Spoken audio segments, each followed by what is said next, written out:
right. Okay, hope everybody had a good lunch. Before we get rocking and rolling here, something we need to recognize. We have some new members that have decided to join up with us. They're going to be part of our team. And somebody needs to put their hand in the air from those folks who wants Red 7. The reason that's important is Red 7 belonged to Paul Julius. He was a volunteer with this department for a long, long time. When his wife passed away, his own health's a little bit failing, so he has obviously, stepped down. And he dropped his equipment off to me yesterday, and he was pretty sad about giving up his radio, because he's had a radio for a very long time. Most important thing about Paul is Paul was dedicated. He was dedicated to this department, and he was dedicated to this community. And whoever takes his radio, it's right here, whoever wants it, I would hope that you could put forward half of the dedication that Paul did. There's the man. All right. That battery. Oh yeah, give the Battery. take the battery. Spare battery. We'll swap you out battery. Bill. There you go, Bill. Bill, did you ever get that battery redone that I gave you? Yeah, I rented my thing. We probably got it in my radio right now. Built his house. Worked great for a long time. Yeah. That was That was a long time ago. And There wasn't much out here then. Cool. Very little. I was, Good. So do I can get it back at some point? 16 or 17. Wow. Yeah, but I gave you one of my good ones. Yeah, Should have been that was a given while back. ago. I know that's not what I'm using because I I haven't working. Well, fix something. On the side of Joe's belt. I did. I'm trying to get one from the the belt. Yeah, exactly. And the I'll radio. give you my Motorola That would battery. be handy. Well, Steve, I appreciate you stepping up to that. That's a big set of shoes to fill. So I hope you can do it. my best. Yeah. And I mean, we've got, so you're going to be Red 7. We're going to have Red 8 radio set up for you guys right now. That's all the radios I've got enough batteries for. We'll probably have you set up with 2 radios eventually, depending on how you respond. If you're always going to be together, then 1 radio will do. That's up to you guys, so kind of let that go. All right. With that being said, we are going to move on to learning to be an incident commander. I don't have time to teach you how to be a full-blown incident commander. That's the S100, S200, and S300 course. So that's probably a week to week and a half worth of classroom to learn how to be an incident commander. So we're going to cheat. I'm a big fan of cheating, especially when it comes to this stuff. We can accomplish the same goal with the size of cards that I handed out. This is half of being a good incident commander. If you have a good grasp of your scene, you will be able to manage it much better. And that's what these are for. So the white one, which you should already have, that's your fire size up. That's for any wildland fire that you run across, you'll be running off the white card. Everything else gets the yellow card. And that just happens to be the color of the paper and the printer at the time these were made. So there's no significance to that. Well, when I handed these out originally, and does anybody not have the fire one? Okay, we do have some of you. Please pass these around so that everybody has one today at the very least so you can review them. What this is it's a place for you to organize information. When you roll up onto a scene, the first 2 minutes, 90 seconds to 2 minutes, all you're doing is assessing. Don't put your hands to anything. Don't grab a tool and start digging fire lines. Don't grab a hose. If you're there first, you should be assessing the scene. And that's what these cards will help you do.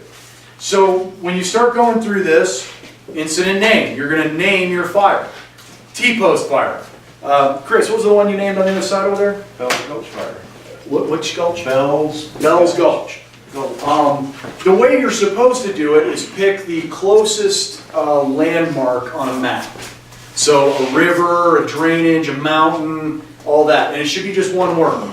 Don't make it, you know, Bill Thompson's wife's fire, you know, I mean, something like that. You know, a whole bunch of names on there doesn't help you. What does matter is just a single name, because it goes into a national registry and it's there forever. So that name that you assign, Chris, that one you created, that is still in the registry and it'll always be there. So when you name a fire, it's kind of a big deal. Put the date on there. When you arrive on scene, I don't care. Fire name once again, that's, you know, part of the incident name. The legal description. You may not know what the lat long is or the township range. That's okay. Give the directions. You know, is it on the corner of Siloam and Red Creek? On the corner of Newton and 96, you know, that kind of thing. And then give some basic travel directions if mutual aid or other responders from our department are en route.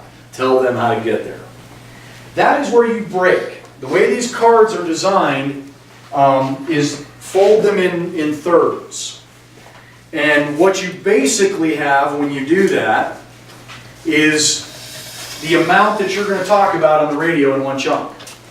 So the upper chunk is basically who you are taking over the fire. We're going to have the T-post fire, and you're going to be the IC for that day. That's fine. And where it's located. That's the first part. Then you break, release the radio, key it back up again. You give the fire size. How big do you think it is? It doesn't have to be perfect. Just give a general ballpark. If you think it's an acre, say an acre. If you think it's 100 acres, say 100 acres. If you have no idea because it just stretches to the horizon, 1,000 acres. That's what you're looking at. Okay? You know, the fuel's burning. What specifically is on fire? Is it grass? Is it pinyon juniper? Or is it timber? Cool. So say that. Characteristics of fire. Now this is important. This is what is your fire doing right now? What effect is it having on the environment? Smoldering is just smoking. There's no visible flames. It's just kind of punking around and a little bit of smoke coming off of it. No big deal. Creeping, moving very slowly. You know, take an hour to cross this room. It's just easing its way through the fuels. Running, it's moving. Now it's got a little umph behind it, maybe a little wind, a little terrain where it's running uphill. It has some legs behind it. Torching is now it's hitting other fuels like trees, big piles of brush, and making them explode. That's individual torching when single trees are going off. Group torching is little clusters of trees. And then the next one up from that is crowning. A crown run is the entire top of everything alive on fire, making a full run. That's the thing you see on TV that scares the bejesus out of everybody. And spotting is when that's going on, you've got all that crowning happening and you have individual new fires being created in front of the main fire. The embers are flying out. And that you can, in this terrain and in these fuels, you can easily see spot fires 500 yards out from where your main fire is. That's very easy to find something like that. And then, you know, flame length, position on the slope, and it gives you the little boxes, bottom, middle, or top third. You know, if it's on a hillside, is it up on top, is it in the middle, or is it down below? That's all you're checking there. Percentage slope, that means what percentage is the slope itself. And a 45-degree angle is considered 100%. Okay? This does not make sense, I don't like it, but this is how you do it. That is considered 100% slope. And if it's like this, what is 100% slope? That's 200%. Okay. 100% slope means that for 100 feet it dropped 100 feet. Yeah, that's 45. Yeah, exactly. So given an estimate of what you think that angle is it 20%, a nice gradual slope, 50%, that's pretty steep, and 100% at a 45-degree angle, that's a steep slope.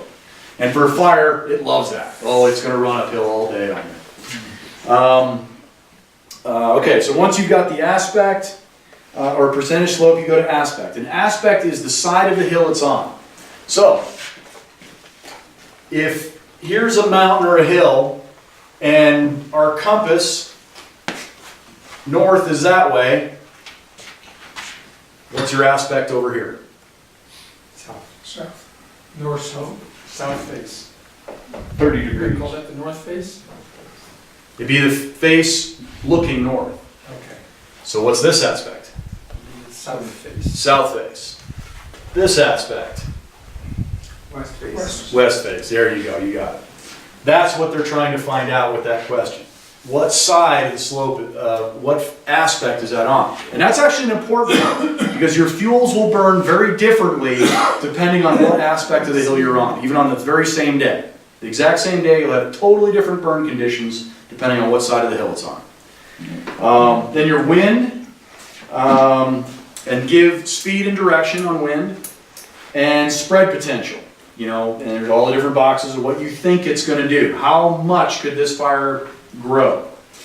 And then you do your values at risk, houses improvements, your hazards, what is there that could affect your firefighters or other responders, and the cause, known or unknown, and at the bottom, additional resources needed. That's where you're going to ask for more help. So these are the things that dispatch, myself, and the other people in the department are going to want to know about that fire that you just pulled up on. Now, Bill, when we originally did this, and I didn't give you any training on this, and I wasn't meaning to leave you out in the cold on that, you tried to give a very, very detailed size up to complete this, and it took, what, a lot of time, right? Several minutes, you'd figure? You should be able to rattle this off in 2 minutes. Be able to create it in less than 2 minutes, be able to relay it in less than 2 minutes. And that's being pretty generous. It should be a very quick thing. I'll give you an example. What are snags? Snags will be up in the treetops if you've got a broken branch that's just barely hanging on. The area around it may have already burned. That's something you can come back to. What's that? On A the... snag can be in an area already burned. Oh, yeah. The ground cover would be burned, but you'd have something active up high where a good wind might take embers elsewhere where it's not burned or something. Right. Well, and it's the snag, you're not worried about fire or embers. You're worrying about the tree falling on you. More firefighters are killed by falling trees than burned to death. It's actually pretty common to get killed by a tree. It's called death from above. It's one of the big ones that they look out for. So if I'm doing a size up, I'm going to rattle through one real quick. Okay. We're going to have it today, which is, what's the date today? Anybody know? The 8th. Okay, so it's November 8th, 2014. Fire name, and I'd be calling into dispatch. You know, be red 1 to SOCOM. SOCOM would respond, and I would say to them, yeah, I've got a confirmed fire on the ground. We're going to call this the T-post fire. The location will be on the corner of Siloam Road and Red Creek Springs Road. Directions would be Highway 96 from town to Siloam, head south till you hit the intersection. Break, when I key back up, size, 1 acre, fuels burning, grass and pinyon juniper. Adjacent fuels, more pinyon juniper. Characteristics of fire, at this time it is running. Flame length, 2 feet. When it's in the brush, 12 feet. Position on slope, middle, break.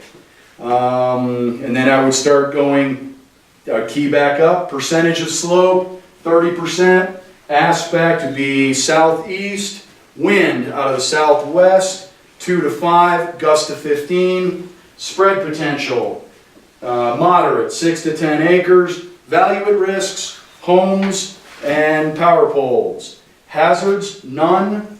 Cause, unknown. Additional resources, all of Red Creek fire responders. And we would like backup from both West Park and Beulah. And I would key off. There's a size of it. Not that hard, right? Okay. Now on the back, there's other stuff. This is to help you keep organized once you've done this.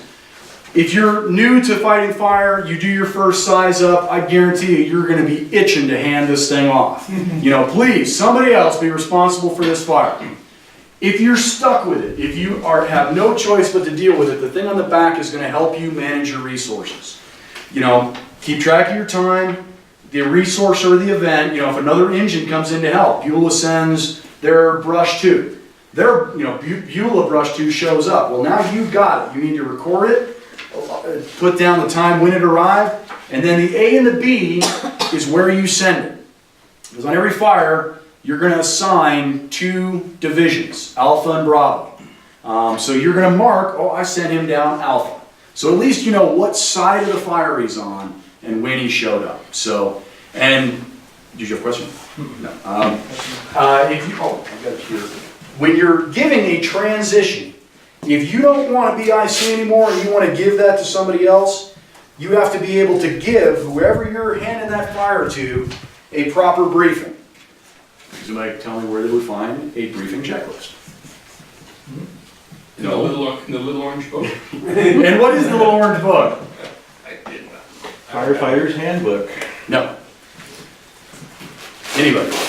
Do you have one? Notepad, Huh? just a notepad to keep all your notes in. No. It's the IRPG, Incident Response Pocket Guide. Okay? And where in the IRPG would you find a checklist for turning over a fire, for a briefing checklist? Nobody's even read this book, I imagine. It's on the back cover. Okay? Back cover. Briefing checklist.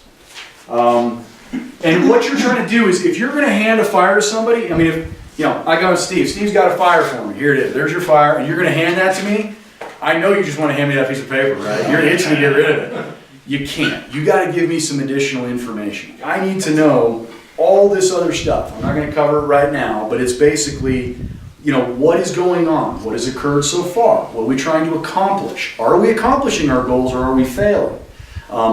What resources do we have? The most important thing I'm going to want from him is the back of this.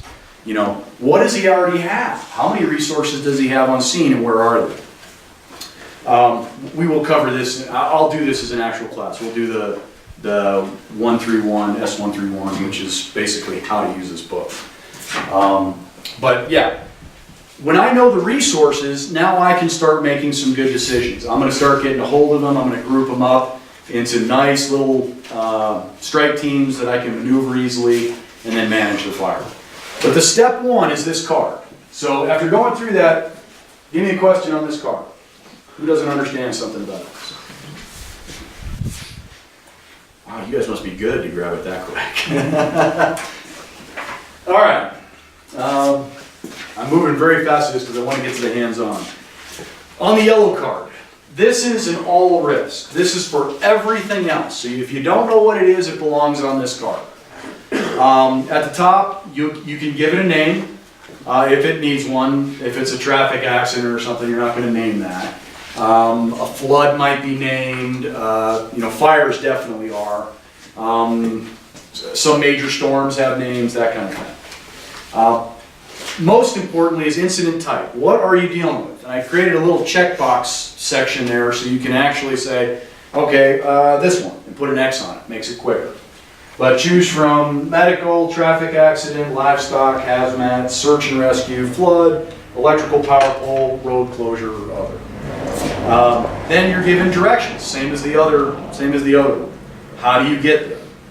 And this one may not be directions to the incident, it may be directions to a staging area. If it's a different type of an emergency, we might be doing a search and rescue, or a flood or something like that. We won't be rallying here. We'll have some place to go to, some staging area to set up. And then there's number of injured. Are you dealing with somebody that's hurt? That would be a medical issue. If so, how many people are hurt? The severity of the injuries. Is it life-threatening or is it nothing to worry about? And give a brief description of whatever the injury is. Is it property or equipment? Is it just property that was damaged? Get a call that there was a major cattle stampede and went right through somebody's yard and I mean took out their car and overturned their ATV and took a chunk of their house off. Well, that's damage to property, and so you're going to just kind of list that here. And then, was it natural or was it man-made? And that's the big distinction. If it's cows, that's natural. That's just cows doing cow things. Anything else that's man-made, designate that, because that puts it in a different category. And then livestock, I got a little section in there, just if it's a livestock issue, put a note, description of what it is, and special considerations. You may need a veterinarian, you may need somebody who can work with cattle and move them in and out of the area you're in.